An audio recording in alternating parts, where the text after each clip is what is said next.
नमस्कार, मैं हूं धर्मेंद्र। आप देख रहे हैं ऑनलाइन न्यूज इंडिया। इस देश में दो देश बसते हैं, एक नेताओं का भारत, एक आम जनता का भारत। अगर आप नेता हैं तो आपके लिए हर प्रकार की छूट है, लेकिन अगर आप जनता में हैं तो आपके लिए सारे नियम कायदे आपके ऊपर लागू होंगे। और ना केवल नियम कायदे लागू होंगे बल्कि दबंगई के एक्स्ट्रा नियम कायदे वो भी आपके ऊपर लागू होंगे। और वो दबंगई पुलिस प्रशासन के द्वारा भी की जाती है और वह दबंगई इन नेताओं के द्वारा भी की जाती है। मध्य प्रदेश लॉकडाउन से महज एक दिन पहले मध्य प्रदेश में बीजेपी ने अपनी सरकार बनाई। जब रणनीति बननी चाहिए थी उस समय सरकार बन रही थी। उसके बाद में मध्य प्रदेश का क्या हाल हुआ वो सबने देखा। लेकिन अब एक ऐसी तस्वीर सामने आई है जिसमें यह साफ हो गया है कि मध्य प्रदेश में नेताओं का राज है। आम जनता का कहीं पर कोई नामो निशान या उनका कोई सुनने वाला मध्य प्रदेश में शायद नहीं बचा है। मध्य प्रदेश के छिंदवाड़ा की तस्वीर आप देखिए। इस तस्वीर में, इस वीडियो में किस तरह से ये पुलिस वाले इस व्यक्ति को मार रहे हैं। क्या कसूर है इसका? इसका कसूर है कि ये नेता नहीं है बल्कि आम जनता है और इसलिए इसके साथ में इसी तरह का व्यवहार किया जाना चाहिए। एक बार देखिए जरा आप किस तरह से इसको मारा जा रहा है।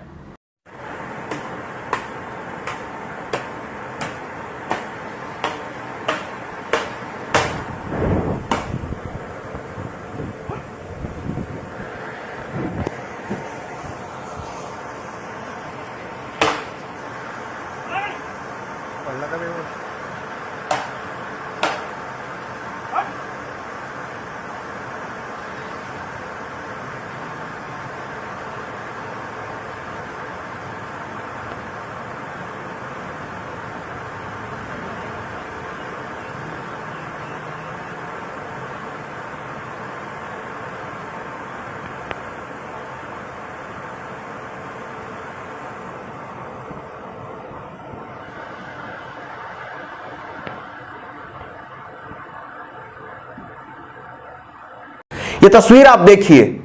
ये मध्य प्रदेश के मुख्यमंत्री शिवराज सिंह चौहान वो अपनी पार्टी को विस्तार दे रहे हैं। कोरोना के इस समय में वो अपनी पार्टी को विस्तार दे रहे हैं। बीजेपी के मध्य प्रदेश के ट्विटर हैंडल ने लिखा है, आज भाजपा प्रदेश अध्यक्ष विष्णुदत्त शर्मा और मुख्यमंत्री शिवराज सिंह चौहान जी की उपस्थिति में रायसेन जिले के 200 से अधिक कांग्रेसी कार्यकर्ताओं ने भाजपा की सदस्यता ग्रहण की। इस अवसर पर पूर्व विधायक प्रभु राम चौधरी व विधायक श्री रामपाल सिंह उपस्थित रहे। देखिए कि मुख्यमंत्री साहब खुद 200 कांग्रेस के कार्यकर्ताओं को पार्टी में शामिल करवाते हैं, क्योंकि वहां पर 24 सीटों पर विधानसभा के उपचुनाव होने हैं। इसलिए बीजेपी ने अपनी कमर कस ली है और पूरी तरह से उपचुनाव जीतने के लिए, क्योंकि अगर वो उपचुनाव नहीं जीते तो बीजेपी की सरकार गिर जाएगी और सरकार नहीं गिरनी चाहिए। आदमी चाहे कितने गिर जाए, जनता चाहे कितनी गिर जाए, लेकिन सरकार नहीं गिरनी चाहिए। यूथ कांग्रेस के अध्यक्ष श्रीनिवास ने इस पर ट्वीट करते हुए कहा, अगर गृह मंत्रालय के सर्कुलर दिनांक 17 मई 2020 के अनुसार सभी राजनीतिक गतिविधियों और बैठकों पर पाबंदी है तो फिर यह भाजपाइयों की जमात मध्य प्रदेश में किसके ब्याह के लिए एकत्रित हुई है? Dear Amit Shah ji, either clarify और arrest everyone who attended this meeting. तो मैंने साफ तौर पर कहा कि नेताओं के लिए और आम जनता के लिए इस देश में दो देश बसते हैं। एक तस्वीर आपने देखी कि छिंदवाड़ा में, मध्य प्रदेश के ही छिंदवाड़ा में किस तरह से मध्य प्रदेश की बहादुर पुलिस एक निहत्थे व्यक्ति को पीटने का काम करती है। और वहीं मध्य प्रदेश के मुख्यमंत्री 200 कार्यकर्ताओं को एक साथ इकट्ठा करके उनको पार्टी ज्वाइन कराते हैं। सोशल डिस्टेंसिंग की पूरी धज्जियां उड़ा दी गई। मंच पर सैकड़ों कार्यकर्ता एक साथ में दिखे। नीचे जो बैठे हुए थे सामने कुर्सियों पर, वो बिल्कुल साथ साथ सट करके बैठे हुए हैं। वहां पर कोई गैप नहीं है, मंच पर कोई गैप नहीं है।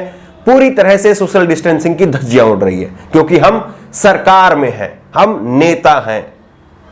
जनता जाए भाड़ में, जनता जूती की नोक पर, यह साफ संदेश है। इससे पहले भी हमने देखा है कि किस तरह से पुलिस ने आम जनता को लॉकडाउन तोड़ने की सजा दी है।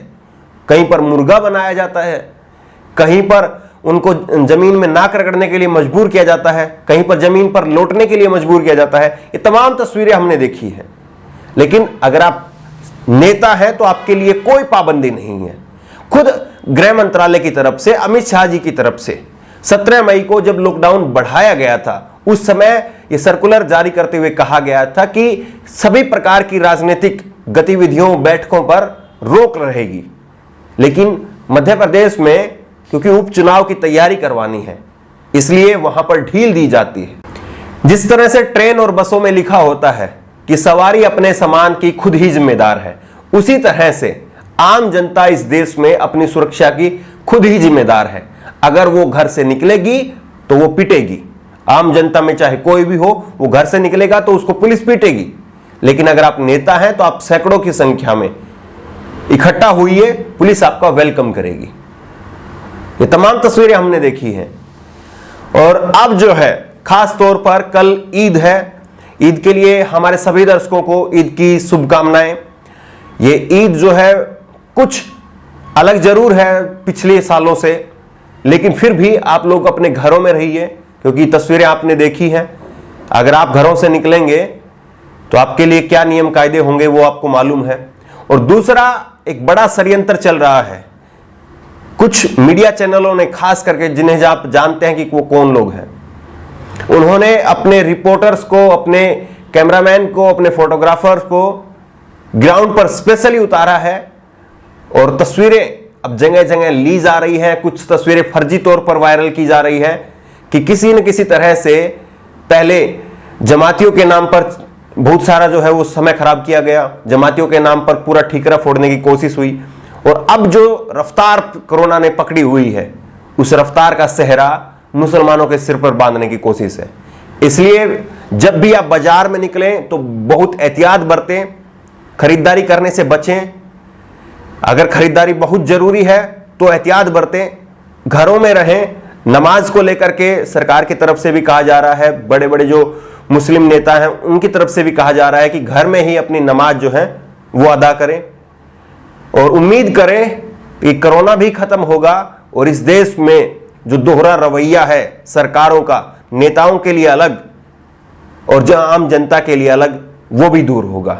उम्मीद करते हैं कि ये ईद खुशियां लेके आएगी, अमन का, चैन का पैगाम लेके आएगी और इस मायूसी भरे माहौल को रंगीन बनाने का काम करेगी। कोरोना की महामारी से निजात मिलेगा और फिर से वो बाजारों में रौनक लौटेगी, फिर से ये कामगार अपने काम पर लौटेंगे और देश की अर्थव्यवस्था फिर से पटरी पर लौटेगी, देश के लोगों के चेहरे पर फिर से मुस्कान लौटेगी। इस खबर को लेकर के आपकी जो भी राय हो नीचे कमेंट बॉक्स में अपनी राय जरूर दें और इसी तरह की तमाम खबरों के लिए ऑनलाइन न्यूज इंडिया को सब्सक्राइब करें। धन्यवाद। इस खबर को अभी लाइक करें, शेयर करें और ऑनलाइन न्यूज इंडिया की सभी खबरें अपने मोबाइल फोन पर सबसे पहले देखने के लिए अभी चैनल को सब्सक्राइब करें और घंटी जरूर दबाएं।